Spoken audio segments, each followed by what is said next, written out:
कैसे हो दोस्तों। आपके अपने YouTube चैनल में आपका हार्दिक स्वागत है। मैं हूं तेजिंदर बिधूड़ी। आज का जो टॉपिक है हमारी पिछली वीडियो से ही संबंधित है। हमने पिछली वीडियो में अलंकार के बारे में पढ़ा था और ये वीडियो भी उस वीडियो का पार्ट 2 है। तो पिछली वीडियो में हमने अलंकार के बारे में जाना और कुछ महत्वपूर्ण अलंकारों की परिभाषा जानी, उनके एग्जाम्पल जाने।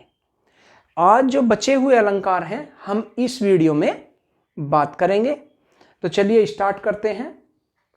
अलंकार, तो जैसा कि हम पिछली वीडियो में भी देख चुके हैं, अलंकार के प्रकार, अलंकार 3 प्रकार के होते हैं: शब्दालंकार, अर्थालंकार और उभयालंकार। इन तीनों अलंकारों से मिलकर ही कुछ महत्वपूर्ण अलंकार बने हैं। इन तीनों अलंकारों के बारे में पिछली वीडियो में मैं इनकी परिभाषा बता चुका हूं। तो नेक्स्ट जो हमारा अलंकार है, जो पिछली वीडियो में कुछ अलंकार हम पढ़ चुके हैं, उससे आगे जो है अब हम देखते हैं। हमारा अगला जो अलंकार है वो है भ्रांतिमान अलंकार। भ्रांतिमान अलंकार, जैसे कि भ्रांतिमान शब्द से ही पता चल रहा है, भ्रांतिमान यानी जिसमें भ्रम हो, ठीक है, जिसमें भ्रम पैदा हो। तो देखते हैं इसकी डेफिनेशन क्या कहती है। क्या कहती है परिभाषा? जब उपमेय को भ्रमवश उपमान समझ लिया जाता है। जब किसी वस्तु से हम तुलना कर रहे हैं, जब जिस वस्तु से हम किसी वस्तु की तुलना कर रहे हैं, जिससे तुलना कर रहे हैं उसे ही वह वस्तु समझ लिया जाए, तो उसमें भ्रांतिमान होता है। ठीक है, तो जब उपमेय को भ्रमवश उपमान समझ लिया जाता है तब वहां भ्रांतिमान अलंकार होता है। इसे पहचानेंगे कैसे? अगर आपकी परीक्षा में आ जाए, ठीक है, तो इसे पहचानेंगे कैसे? इसके लिए एक पहचान है।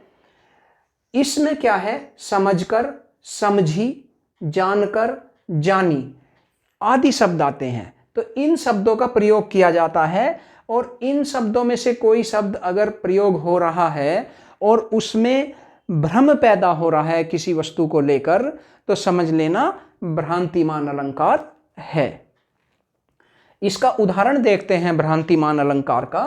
भ्रांतिमान अलंकार का उदाहरण है: चंद्र समझकर चकोर तुम्हारे मुख के पीछे पीछे दौड़ता है। तो चंद्र समझकर चकोर, जो चकोर है, चकोर चंद्रमा को बहुत प्यार करता है। चकोर एक पक्षी है जो चंद्रमा को बहुत प्यार करता है, यानी चंद्रमा चकोर को बहुत अच्छा लगता है। तो ये जो है चकोर चंद्र समझकर तुम्हारे मुख के पीछे दौड़ता है, यानी आपके मुख को ही चंद्रमा समझकर आपके मुख के पीछे दौड़ जाता है। इसे भ्रम पैदा हो जाता है। ये मुख और चंद्रमा में जो है अंतर नहीं देख पाता और मुख को ही चंद्रमा समझ लेता है भ्रमवश। तो इसमें भ्रांतिमान अलंकार है। ठीक है, तो चंद्र क्या है इसमें? इसमें है उपमान और मुख क्या है? उपमेय। तो जब उपमेय को ही उपमान समझ लें तो भ्रांतिमान अलंकार होता है। नेक्स्ट है हमारा अतिशयोक्ति अलंकार। अतिशयोक्ति अलंकार क्या होता है? अतिशयोक्ति अलंकार देखते हैं परिभाषा। जब किसी अत्यंत प्रशंसा के लिए कोई बात बढ़ा चढ़ाकर की जाए, वहां क्या होता है? अतिशयोक्ति अलंकार होता है। तो इसका एग्जाम्पल देखते हैं। राणा प्रताप के घोड़े से पड़ गया हवा का पाला था। यानी जब किसी चीज को, किसी वस्तु या किसी व्यक्ति की प्रशंसा के लिए उस बात को बढ़ा चढ़ा कर किया जाए, यानी छोटी सी बात को बहुत बढ़ा चढ़ा के किया जाए, वहां पे भ्रांतिमान अलंकार होता है। तो यहाँ एग्जाम्पल में जो है राणा प्रताप के घोड़े की तुलना हवा से की गई है। ठीक है, यानी राणा प्रताप का घोड़ा इतनी तेज दौड़ता है जितनी तेज हवा चलती है, यानी हवा से पाला पड़ गया, हवा से प्रतिस्पर्धा यानी कंपटीशन हो गया। तो इसमें क्या है? अतिशयोक्ति अलंकार है।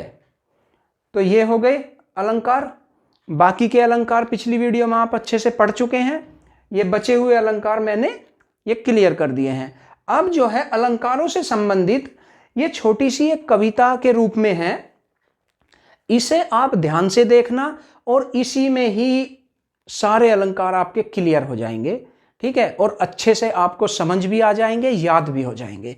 इसे 2-4 बार जब तुम याद कर लोगे तो ये आपको आसानी से याद हो जाएगी और आपकी जो है प्रतियोगी परीक्षाओं में जो अलंकार से संबंधित क्वेश्चन है वो गलत नहीं होगा। तो चलिए देखते हैं। बार बार एक वर्ण जो आए अनुप्रास की भाषा, जब एक ही वर्ण बार बार आए तो समझ लेना अनुप्रास अलंकार है। जैसे कहते हैं कि वर्ण तो आप जानते ही हो, जैसे कि एक ही वर्ण क्या है, जैसे इसमें क्या है, बै, ए, वे, ये वर्ण होते हैं।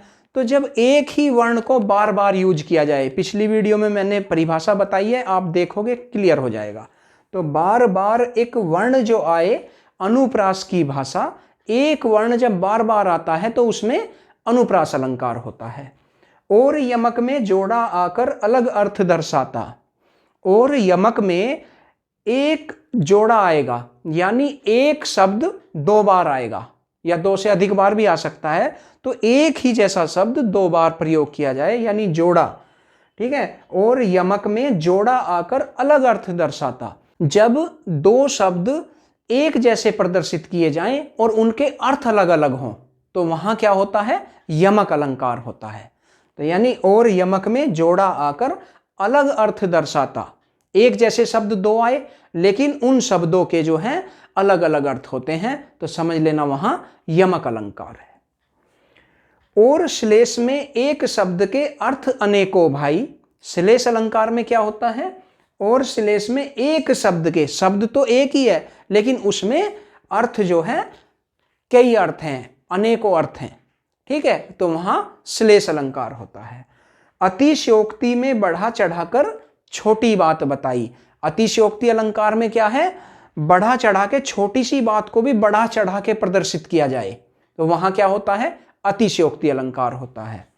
तो अतिशयोक्ति में बढ़ा चढ़ाकर छोटी बात बताई, चरण कमल एक रूप मानकर रूपक की परिभाषा, जब उपमेय और उपमान को ही एक कर दिया जाए दोनों को तो वहां क्या होता है, रूपक अलंकार होता है। जब यहां चरण को और कमल को एक मान लिया जाए, ठीक है, चरण कमल एक रूप मानकर रूपक की परिभाषा, ठीक है, जब दोनों को एक ही रूप में मान लिया जाए वहां रूपक अलंकार होता है। सासी शेषम सरिस मान लो उपमा जी की आशा, उपमा अलंकार में ये शब्द आते हैं, सा, सी, से, सम, सरिस, ठीक है, मान लो उपमा जी की आशा, ठीक है। तो उपमा अलंकार में ये शब्द जो है प्रदर्शित किए जाएंगे, आपको दिख जाएंगे, आप आसानी से पहचान लोगे। ये जो शब्द हैं ये उपमा अलंकार में प्रयोग किए जाते हैं। उत्प्रेक्षा संकेत समझ लो, मनु मानो जनु जानो, उत्प्रेक्षा अलंकार में जो है मनु, मानो, जनु, जानो ये संकेत के रूप में ये शब्द प्रयोग किए जाते हैं, तो वहां क्या होता है, उत्प्रेक्षा अलंकार होता है।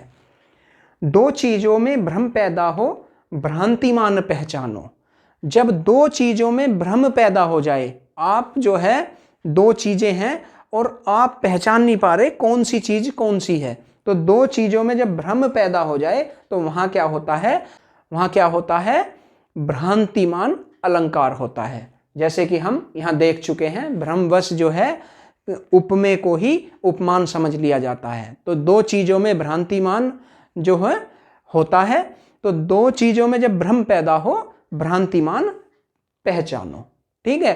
तो ये एक कविता के माध्यम से कुछ अलंकारों के बारे में बताया गया है, उनकी पहचान बताई गई है। 2-3 बार इसे आप अच्छे से पढ़ लोगे, आपको याद हो जाएगा। तो अलंकार जो हैं पिछली वीडियो में और इसमें जो हैं कंप्लीट हो गए हैं। मिलते हैं अब नेक्स्ट टॉपिक के साथ मिलेंगे। वीडियो अच्छी लगी हो वीडियो को लाइक करें, चैनल को सब्सक्राइब जरूर कर दिया करें। मिलते हैं नेक्स्ट वीडियो में, तब तक के लिए नमस्कार।